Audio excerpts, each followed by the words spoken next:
Norway chess 2025 tournament అత్యంత నాటకీయ పరిణామాల మధ్య ముగిసింది. ప్రపంచ ఛాంపియన్ భారత యువ సంచలనం నోమరాజు గుకేష్ చివరి రౌండ్లో ఊహించని రీతిలో ఓటమి పాల్కావడంతో ప్రపంచ నెంబర్ 1 ఆటగాడు మాగ్నస్ కార్ల్సన్ మరోసారి టైటిల్ను తన ఖాతాలో వేసుకున్నాడు. నిన్న జరిగిన ఉత్కంఠభరితమైన ఆఖరిదైన 10వ రౌండ్కు ముందు గుకేష్ పై కార్ల్సన్ కేవలం 6 పాయింట్ ఆధిక్యంలో ఉన్నాడు. దీంతో టైటిల్ ఎవరిని వరిస్తుందోనన్న ఆసక్తి ప్రపంచవ్యాప్తంగా చేసే అభిమానులు నెలకొంది.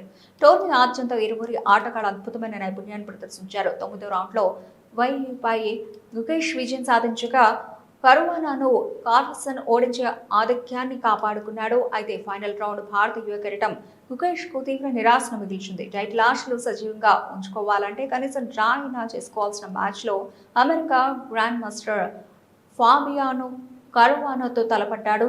ఆట చివరి క్షణాల వరకు నువ్వానైనా అన్నట్లు సాగింది. కానీ సమయం ఒత్తిడి పెరగడంతో గడియారంలో కేవలం కొన్ని సెకండ్లు మాత్రమే మిగిలి ఉన్న తరుణంలో గుకేష్ ఒక తీవ్రమైన తప్పిదం చేశాడు. ప్రత్యర్థి వేసిన నైట్ ఫోక్ చిక్కి తక్షణమే ఓటమిని అంగీకరించాల్సి వచ్చింది. ఆట ముగిసిన తర్వాత ఓటమి భారత్తో గుకేష్ తీవ్ర నిరాశకు లోనయ్యాడు.